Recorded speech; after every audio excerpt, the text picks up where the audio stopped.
Assalamualaikum warahmatullahi wabarakatuh. Perkenalkan, saya Ruli Firudin dari Universitas Siber Asia, Prodi Sistem Informasi. Di sini saya akan menjabarkan tentang topik mindfulness di dalam mata kuliah Estetika Humanisme. Oke, kita langsung ke pokok materi. Untuk yang pertama, kita akan membahas mengenai pengertian mindfulness dan manfaatnya. Dan yang kedua, teknik dasar mindfulness itu seperti apa. Yang ketiga, penerapan mindfulness dalam kehidupan sehari-hari. Dan yang terakhir adalah hubungan mindfulness dengan kesehatan mental kita. Kita langsung mulai saja dengan pengertian mindfulness.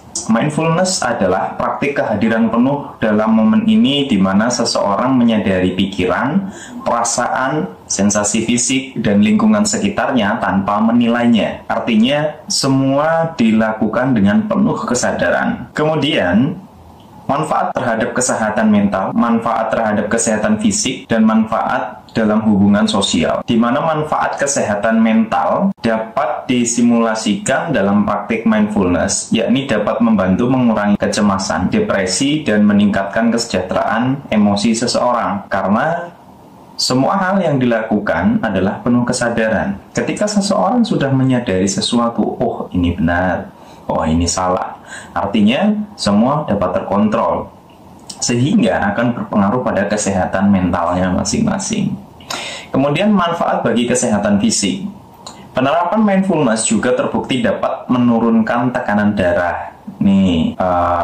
Tentu dong, karena ketika semuanya dapat terkontrol, manusia dapat berpikir dengan rasional, manusia dapat tenang, semuanya akan berpengaruh pada tekanan darah kita atau tensi kita. Kemudian mengurangi nyeri kronis dan memperkuat sistem kekebalan tubuh. Jadi di dalam tubuh itu saling merespon. Ketika kita bertindak positif, semuanya juga akan baik. Kemudian sebaliknya, ketika kita berpikiran negatif, semua tidak terkontrol, maka tubuh pun akan merespon negatif. Ada manfaat dalam hubungan sosial terkait praktik mindfulness. Mindfulness dapat meningkatkan empati, memperbaiki komunikasi, dan memperdalam hubungan interpersonal. Ini terkait dengan hubungan kita dan orang lain, di mana kita menyikapi sesuatu atau tindakan, kita dapat merespon sesuatu dengan positif. Karena kita dapat menerapkan inti dari mindfulness itu sendiri, di mana atas kesadaran kita itu dapat membaca situasi, dapat mengontrolnya, dan dapat memberikan respon yang bagus untuk lingkungan sekitar. Selanjutnya, masih dalam kaitannya manfaat mindfulness, dapat meningkatkan konsentrasi dan produktivitas, yakni ketika seseorang dapat menerapkan mindfulness, itu dapat melatih pada tugas yang sedang dilakukan. Dengan membawa perhatian pada tugas secara kesadaran penuh, seseorang dapat meningkatkan konsentrasi dan produktivitasnya. Sudah pasti seperti itu. Kemudian mengurangi gangguan pikiran yang menghambat kinerja. Nah, dalam konteks pekerjaan lagi, dengan mengenali gangguan pikiran dan kembali pada momen ini, seseorang dapat meningkatkan fokus pada produktivitasnya. Dapat dilihat secara jelas ketika kita pada posisi sadar diri atau menyadari sesuatu dengan teliti. Ada juga membangun kebiasaan bekerja dengan penuh perhatian. Nah, dengan melatih kebiasaan bekerja dengan penuh kesadaran, kemudian seseorang dapat meningkatkan konsentrasi secara keseluruhan di dalamnya. Semuanya ini bersinergi dan semua dapat terkandung serta tercipta ketika kita menerapkan mindfulness. Mindfulness sendiri dapat meningkatkan kesejahteraan emosional dan hubungan. Ini masuk dalam ke hal sosial tadi, yaitu mengembangkan empati dan kepedulian kepada orang lain dengan membawa kesadaran pada interaksi dengan orang lain, memperkuat hubungan dan kesejahteraan emosionalnya, mengelola konflik dengan kebijaksanaan dan empati. Ketika ada masalah, seseorang akan membawa penuh kesadaran pada konflik. Seseorang dapat mengelola konflik dengan lebih bijaksana dan empati, dan kedekatan dengan orang lain pun dapat tercipta. Bagaimana dengan menghadapi seseorang? Apakah kita harus reaktif atau proaktif? Nah, itu semua akan terkandung di dalam hal-hal yang berkaitan dengan mindfulness. Mindfulness harusnya dapat mengurangi hal-hal yang bersifat reaktif. Artinya apa? Ketika kita bertindak reaktif terhadap suatu kejadian, itu artinya kita belum bisa mengontrol diri, belum dapat menyadari sesuatu ketika itu. Itu belum bisa dikatakan kita memiliki atau menerapkan mindfulness, seperti itu ya. Jadi apa sih yang sebenarnya yang dapat kita lakukan terkait hal ini? Kita dapat merasakan sesuatu dengan teliti, kita dapat merasakan sesuatu dengan penuh kesadaran, dan juga kita menyadari. Itu adalah poin dari mindfulness. Kemudian bagaimana cara mengembangkan mindfulness? Di sini ada teknik dasar atau latihan-latihan sederhana. Yang pertama adalah latihan pernapasan. Pada pernapasan dalam, kita melatihnya dengan melakukan pernapasan membantu menenangkan pikiran dan mengurangi kecemasan.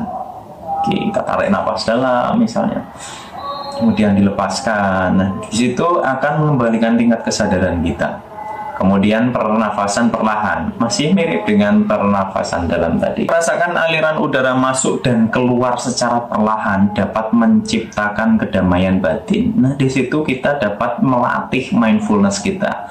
Dimana salah satu faktor atau unsur mindfulness adalah merasakan detail apa yang sedang kita rasakan.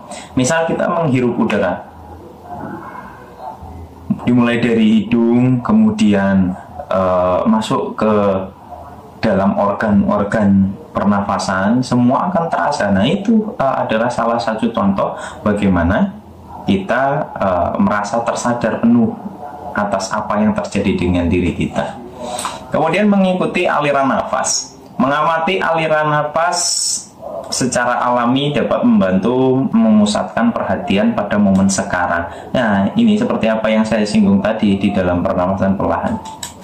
Inti dari mengamati dari aliran nafas adalah kita dapat memperhatikan apa yang terjadi momen sekarang ini tanpa harus menilainya, tanpa harus memikirkan apapun. Artinya, oh, semua seperti kita rasakan, oh seperti ini. Kemudian yang ketiga, implementasi mindfulness di kehidupan sehari-hari. Penerapan mindfulness di tempat kerja dapat meningkatkan produktivitas, kreativitas, dan memperbaiki keseimbangan kerja dan kehidupan. Kemudian, jika mindfulness itu diterapkan di dalam pendidikan, mindfulness dapat membantu siswa atau mahasiswa dalam mengelola stres, meningkatkan fokus belajar, dan mengembangkan keterampilan sosialnya. Kemudian mindfulness di dalam keseharian dapat membantu seseorang menjadi lebih sadar, mengurangi reaktivitas, dan meningkatkan kebahagiaan. Artinya menghadapi sesuatu itu tidak dengan sembrono. Dia dapat berpikir secara penuh bahwa yang ia lakukan, oh, jika saya diperlakukan seperti ini, saya tidak perlu melakukan ini. Atau, oh, saya harus melakukan ini, tapi dilakukan dengan penuh kesadaran, sehingga pada akhirnya kita bisa lebih bijaksana. Kemudian pentingnya kehadiran penuh. Kita dapat merasakan di momen saat ini, yakni mengenali dan menerima emosi. Pada akhirnya, apa yang kita lakukan sebelumnya, seperti melatih kesadaran, apapun segala macam itu bentuknya, itu akan mengakibatkan kita itu dapat mengenali dan menerima emosi. Mengenali emosi yang muncul tanpa menilai, membantu dalam mengelola stres sehari-hari. Timbulnya stres itu biasanya kita terlalu overthinking, banyak memikirkan ini, itu, penilaian seperti ini, itu. Artinya kalau kita dapat menerima dan mengenali emosi, kita dapat memanage tingkat stres kita. Kita dapat merasa bebas secara pikiran. Kemudian fokus pada perubahan fisik. Perhatikan sensasi fisik dalam tubuh dapat membantu untuk lebih terhubung dengan kehadiran saat ini. Kemudian meningkatkan konsentrasi, melatih fokus pada saat itu dan pada waktu itu, membantu meningkatkan produktivitas dan kualitas pekerjaan. Menerima tanpa kondisi. Menerima diri sendiri. Menerima diri sendiri dengan segala kelebihan dan kekurangan membantu dalam membangun rasa percaya diri. Timbulnya rasa percaya diri itu juga berawal dari bagaimana cara kita menyadari diri. Selanjutnya, menerima lingkungan. Menerima lingkungan sekitar tanpa menginginkan perubahan membantu dalam mengurangi konflik internal. Menerima perubahan. Menerima perubahan sebagai bagian alami kehidupan, membantu dalam mengurangi ketegangan serta kecemasan, mengatasi stres dan kekhawatiran. Praktek meditasi untuk menenangkan pikiran. Dengan mengalihkan perhatian pada pernafasan, seseorang dapat meredakan stres dan kekhawatiran yang muncul. Ini adalah manfaat dari pernafasan itu juga sendiri dengan praktik-praktik mindfulness. Menghargai setiap momen dengan kesadaran penuh. Dengan memusatkan perhatian pada momen ini, seseorang dapat mengurangi stres dan kekhawatiran yang timbul. Kemudian mengenali dan menerima emosi dengan bijaksana. Dengan memahami emosi yang muncul, seseorang dapat mengelola stres dan kekhawatiran dengan lebih baik. Kemudian yang terakhir adalah hubungan mindfulness dengan kesehatan mental. Mindfulness atau penuh kesadaran adalah praktik yang melibatkan fokus perhatian pada momen saat ini tanpa menilai. Praktik ini telah terbukti memiliki banyak manfaat untuk kesehatan mental. Peneliti menunjukkan bahwa mindfulness dapat mengurangi tingkat stres dan kecemasan, meningkatkan kesejahteraan emosi, dan bahkan memperbaiki kualitas tidur, kesehatan fisik, serta keseluruhan.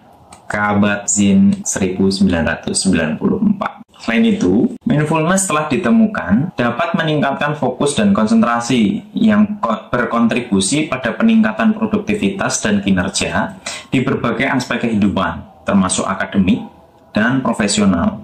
Mindfulness juga telah dikaitkan dengan meningkatkan kepuasan hidup dan rasa syukur, serta keseluruhan peningkatan kualitas hidup. Shapiro, Carlson, Austin, and Friedman di tahun 2006. Nah, itu adalah kutipan-kutipan yang saya ambil terkait dengan hubungan mindfulness dengan kesehatan mental. Itu artinya ada manfaat-manfaat besar di dalamnya. Ada perubahan-perubahan yang diciptakan ketika di dunia ini banyak menerapkan mindfulness. Ada contoh konkret dari mindfulness. Misal mindful eating. Saat makan, seseorang itu memperhatikan gigitan dengan penuh perhatian. Mereka memperhatikan rasa, tekstur, aroma. Mereka juga memperhatikan sensasi yang muncul di tubuh, seperti terasa saat lapar sebelumnya, kemudian setelah makan menjadi kenyang. Ini memang benar-benar membantu menikmati makanan dan juga memperbaiki hubungan dengan makanan, misalnya seperti itu. Nah, bagaimana itu bisa kita terapkan dalam kehidupan sosial seperti itu? Memahami orang berbicara, kemudian merespon orang berbicara dengan cara yang baik, itu adalah penuh kesadaran. Kemudian juga ada nih contoh diterapkan di tempat dengan hal yang lain.